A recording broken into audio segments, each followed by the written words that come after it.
the Bring a Bottle podcast with the Three Drinkers. This podcast is brought to you by Crabbie's Whisky, Edinburgh's original Scotch whisky brand. Established in 1801, Crabbie's is one of the oldest whisky names in Scotland, and it has now been reborn in the historic Port of Leith in Edinburgh, the first malt whisky distillery in Edinburgh for over 100 years. Founder John Crabbie was a true pioneer in the Scotch whisky industry, being one of the first to blend whisky to improve quality and consistency, and the first person to create a whisky cocktail, the Whisky Mac. Cheers to that, and thank you very much to Crabbie's Whisky.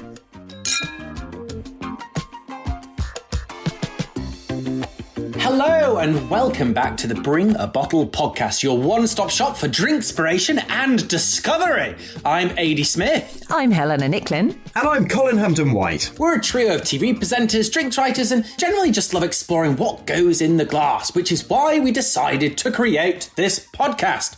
So without further ado, let's pop the cork and jump straight in. I believe we've got another delicious scotch going on this week. Colin, tell us more. We certainly have. We've got a scotch called Yardhead, and it's from Crabbie's.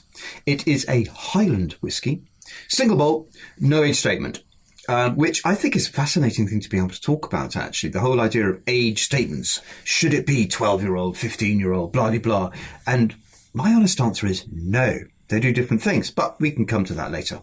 Why don't they call it a non-vintage whisky, like they do in wine? Most whiskies are non-vintage, so a 12-year-old doesn't have a particular vintage, because the 12-year-old will be the youngest whisky in that blend. I say blend, I mean, if it's a single malt, you're blending lots of casks from the same distillery. But yes, that'll be the youngest whisky within it, so not necessarily from a particular vintage. Well, it's very nice. It's very accessible and approachable, this one, isn't it? It feels like a good place to start a whisky journey, perhaps. Lots of fruit. Absolutely. I mean, it's fruity, it's got a nice little maltiness to it, there's a little bit of citrus. What I love about it, though, is its flexibility of what you can do with it. So I'm sipping it neat tonight. I quite like that neat. It's not bad at all. But I've had it with other things, and you can do whatever you like with this particular whisky. It's a flexible whisky. Well, my flexible whisky is just with a ginger ale. That's slightly spicy. The Fever Tree one, I think, works really nicely with it. And I've stuck in another bit of ginger because I had some from last week with the rhubarb and ginger gin. And actually, it's nice. It gives it a bit more of a kick. I'm sure whiskey purists would slap me around the face, as would you. But I like it. What? No, not at all. I think sticking a nice bit of root ginger into the ginger ale and your whiskey is a great thing to do. Why not? Spice it up. I think if whiskey enthusiasts are angry at you, they're going to hunt me down. What have you done? I'm a bit extra today, so I thought I'd do that in line with my drink. So I've actually made something called the Crabbie Colada. It's like their take on the pina colada. And if you want to make this at home, you can look at our website, the3drinkers.com. It's going to get posted on there in time for this podcast. But if you're at home right now and you want to do it, it's 40 millilitres of Crabbie's Yardhead, 20 millilitres of DMF coconut, 50 millilitres of coconut water, 50 millilitres of fresh pineapple juice, 25 ml of fresh lime juice, and 25 ml of agave syrup. Bang all of that in a shaker, shake it on up, and then strain it directly onto some ice. And you will be very happy and coladed indeed. That sounds delicious, actually. It does. It's very tropical. And there's lots of tropical notes in this whiskey, and there's a nice dose of vanilla. I think that sounds great. Yes. Well, cheers, everyone. Thank you, Crabbies. Cheers. Cheers. News this week, I was clutching at straws a little bit, if I'm perfectly honest, but I found something that's tickled my fancy, and it also sort of doubles up as a hack, and it's vaguely drinks related. What I noticed last night, because it was really warm last night and we had 6 people in our garden for a barbecue and it was very, very exciting. But I put a glass of rosé out there and it got covered in fruit flies almost immediately, which is massive first world problem. But also, you know, the sun's out, it means the flies are back. Now, did you know, because I didn't until today, that if you put real corks in your fruit bowl, then the flies will not come and attack your fruit at all. Basically, what happens is it has to be a real cork. They suck the moisture out of the air around the fruit and they change its flavour and taste slightly around the fruit. It changes the taste of the air and the smell of the air for the flies, and they don't like it. And so basically, if you cover anything in wine corks, the fruit flies won't like it. Now, I'm not sure what that means for your wine glass unless you want to float your corks in it. This episode is brought to you by Helena's Anti-Fly Corks. Buy 5 for only £20 at helenasantiflycorks.com. Well, I do. I think that is very good news, and that's going to help a lot of people who are out and about at picnics and they've got a fruit bowl or whatever, they've got the sliced fruit sitting there, the fruit salad. If they surround it or put a couple of corks by it, then hopefully those flies will do one. Yeah, or actually all you need to do is take a pint glass, pour a beer in it and leave it on the side. Everything will be attracted to that. I mean, that's what happens to me when I go to a pub garden. I go and buy a pint of beer and walk up to the nearest insect. Are you sure you're not just hovering around other people's tables looking for half-finished pints of beer to minesweep? But it's true. That's so not true. Yeah. Have you ever mineswept? Yes, I have. Oh, hell yeah. Yeah. Of course. Have you not? I did it at horse races, and it was vintage Moet Chandon. There was a 2010, I think, or 12, I forgot which one, but I had quite a lot, and my horse had lost.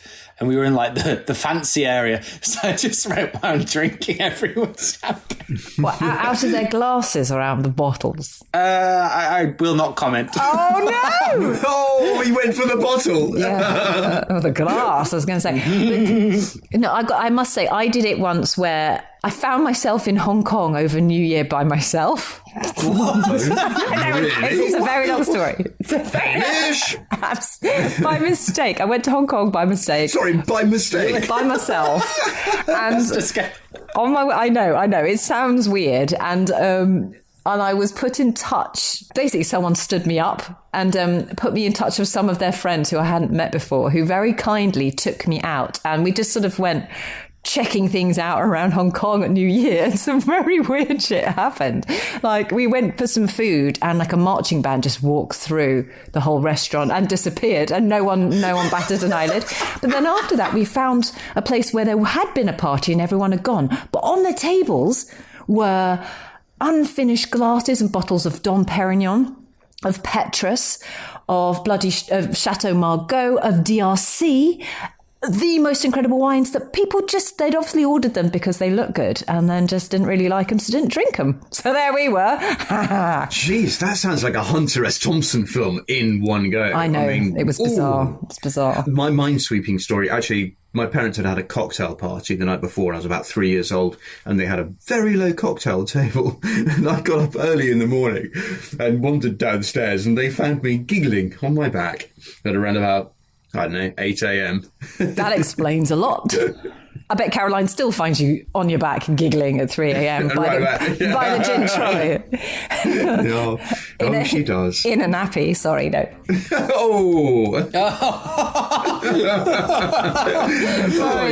Sorry. She's not kidding. Oh my God. Well, do you know what? I'm glad I asked. Turns out it wasn't such a boring news story after all. Moving swiftly on from minesweeping to something a little bit more seasonal now. Obviously, we can avoid New Year and drinking when you're 3 years old. Colin, what would you suggest? Seasonal drinkies. Well, I mean, we're coming into spring and we are now coming out of lockdown. We can gather again in the garden, which is great. We can have barbecues and so on. And the sun is shining. We have a blinkingly short hot spell in March, but it does make us think of what we are going to be drinking in the garden. And I thought we did have some of it last year. It was just getting going. Hard seltzers, and it's really going this year. I think hard seltzers are the thing. And you can either buy them in a can yourself, and there's loads of them. You can make them yourself. And it's not very complicated. It is simply a long drink. It is pouring a single measure of whatever spirit you might like and having it with a mixer or soda. It's all about the soda. If you want to taste your drinks, put soda with it. Put a tonic with it, you're going to get the flavours of the tonic. Put a ginger ale with it, you get the flavours of the ginger ale. So take gins, take whiskies, take vodkas, whatever, and just put soda in it and a decent garnish. So you get a little bit of zest in there, some orange, some lemon, lime, something like that, or like ginger. Put a bit of ginger. That's what it's about. I think homemade hard seltzers. Good idea. Yeah, I think I'll be doing that actually. I'm quite into them at the moment because they make my head feel a bit less foggy. Weirdly, that because I don't normally drink white spirits like vodka, and that with like a clean pressed juice or something, I feel quite sharp. My legs disappear from under me after a couple, but just my brain feels sharp. I think that there's so many each week as well. Like I've just discovered some more this week called Twist hard seltzers, which are amazing. First one I've had, which has been like a pure strawberry flavour and super refreshing. And every week I find myself discovering something new. It's becoming a bit of a kind of common theme on the podcast that we have a new hard seltzer discovery every week. It is really exciting, isn't it? It's desperately exciting. I mean, I think finally they've managed to do this thing, which is to create properly natural flavours within cans. So you don't feel like it's synthetic anymore. You're getting these gorgeous flavours that are properly fruity. It's been a revolution over the last 18 months, 2 years or so, and getting better. Yeah, I think anything in can, we might have said this before, but I'm not sure. But I think anything in can this summer's going to go nuts. Because I think people are going to be much more comfortable being outside generally. Hopefully we'll have a lovely summer. And the quality of stuff in cans, whether it's cocktails, wine, hard seltzers, has gone through the roof, even in the last year. So there's some really delicious stuff out there. I'd either have just whiskey soda or actually I'd go for something much more complex, and I'd go for a grapefruit flavoured soda with tequila, which might have been aged for perhaps about 6 months or so in oak, with a lovely wedge of grapefruit or blood orange. That would be my ideal summer hard seltzer. So a bit like a Paloma. Yeah, very like a Paloma. Absolutely. But just using a little bit of flavouring in the soda rather than full-on grapefruit soda. What about you, AD? I would have a raspberry flavoured seltzer or soda water with a bit of rum and a little tiny bit of Madagascan vanilla. Just a tiny bit in there, tiny little bit. And then I would wink at every single can before I sent it out to people to buy. That sort of makes sense. I would have a really simple, a white rum with soda water with a hint of pineapple and a pineapple wedge on the side. Well, we hope that's given you some inspiration for your hard seltzers and your barbecue drinking. We'd love to know how it goes. As always, get us on social. Well, all of this talk of going outside and being all summery and picnicky in the park because of the end of COVID is making me feel quite happy. And so I went out and I thought, I'm going to discover something that we can drink in the park. And something came to me. You see, lockdown and COVID have paved the way for the canned cocktails we've been discussing all about, but we've never seen a cocktail keg before. Yes, a cocktail keg. So Liberation Cocktails have basically jumped onto the whole summer weather picnic park thing. And they've launched a 5-litre keg, which equates to 33 cocktails. And it lasts over a month in terms of keeping fresh. Comes with a little pull-out tap that you can pour your drink from. Basically, I spend ages making cocktails, right? To the point that I don't get to really enjoy the whole evening because I'm so much of the time just there making cocktails for people. So this is such a great idea. The first 5-litre cocktail keg with decent quality ingredients. Oh my God, yes. That sounds amazing. How many different flavours have they got? Are they launched just with the one or are there many? So I'm happy to tell you that I think there's 4. They've got Gin Garden, which is fresh cucumber and fresh elderflower, if I remember correctly, with apple juice and gin. And then there's also an espresso martini one, which has overproof vodka. Overproof meaning it's over 50% alcohol. So there's more alcohol than proof. And that's also got some really nice single origin coffee, hazelnut liqueur, Madagascan vanilla, sugarcane. It's like good quality stuff going into these cake cocktails, you know. That sounds like it's, oh my God, insane party waiting to happen, that one. And those two are only just getting started because I think they've got a strawberry daiquiri and a porn star martini as well. So all you need to bring is the passion fruit, cut it in half and then put a dip of, you know, good quality alcohol in there.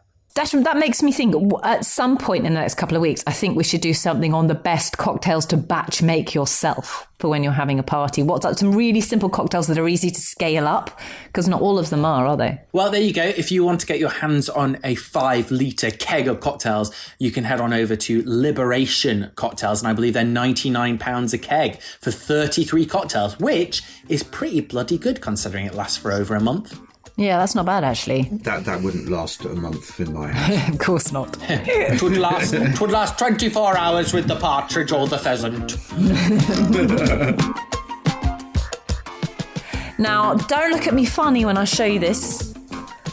Ta-da! It's a bottle of wine, ladies and gentlemen. Castellera del Diablo. Okay, bang for buck. And the reason why I wanted to talk about this one this week is they have, for the very first time, launched a wine that comes from outside Chile. So for those of you who don't know, Castellera del Diablo is a brand you probably see in all the supermarkets, but also it's a brilliant one to grab from a corner shop and stuff, because they really do deliver for the price, about £8 usually. This one's £8.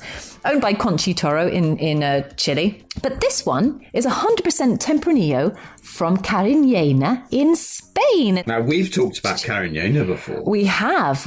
And so what that gives to this Tempranillo particularly is really it's rustic and it's earthy, but it's got loads of lovely black and red fruit as well. It's like a baby Rioja, and for £8, it's really rather nice. So look out for the Tempranillo one. I mean, I don't know what you guys think about Castellera del Diablo and stuff, but you know, if you're stuck for something, would you reach for that, or would you go for something else in the corner shops? I think that is a really good option, and I think that, you know, new and exciting things that are coming out and how people are extending those boundaries constantly, and especially as it's their first venture outside of Chile over to Spain, I think that's really cool. So I would be more than happy to try a glass of that, and if you rate it, then I'm probably going to be rating it highly too. I totally agree. I think that if I walked into a corner shop, looking at all the other wines in there, which generally speaking, you really don't know them, you don't recognise the brands, you don't know where they're from, blah, blah, blah. You see that brand, solid. You know you're going to get something pretty good for your money.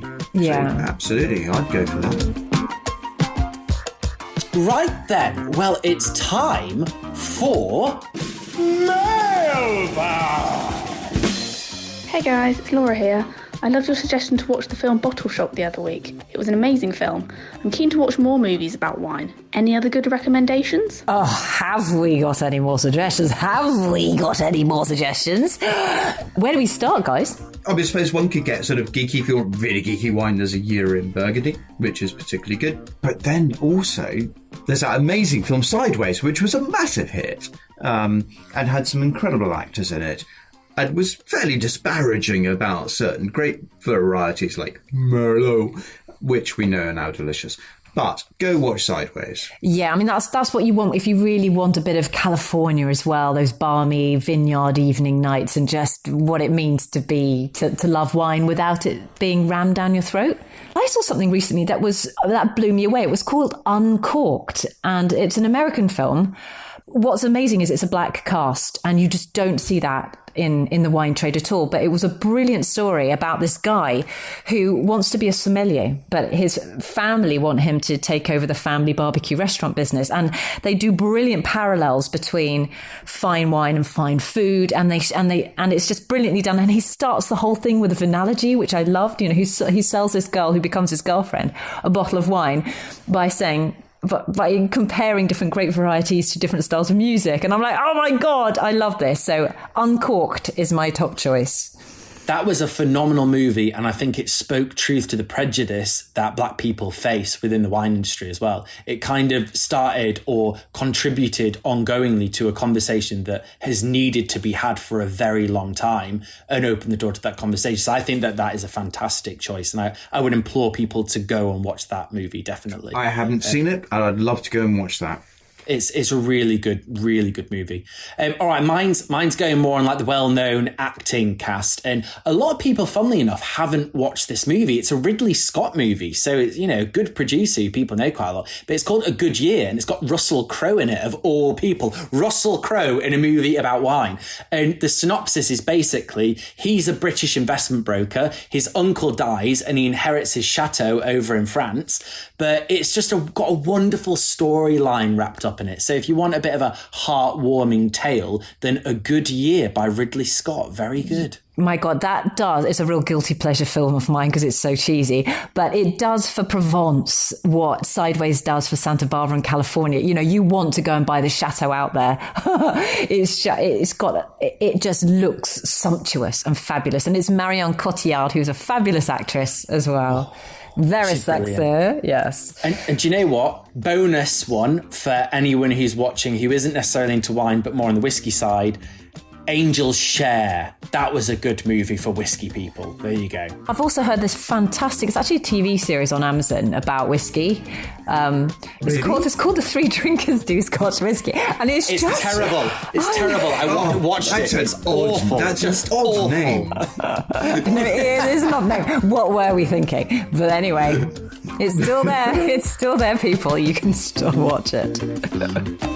Well, thank you very much to everyone who's tuned into another episode of the Bring a Bottle podcast. And thank you ever so much to Krabby's for being the wonderful sponsor of today's show. Don't forget, if you've got any more mailbag questions, you can ping them on over to us via social media. And don't forget to check out, as you've heard, The Three Drinkers Do Scotch Whiskey on Amazon Prime. Until next time, my friends, cheers! Cheers!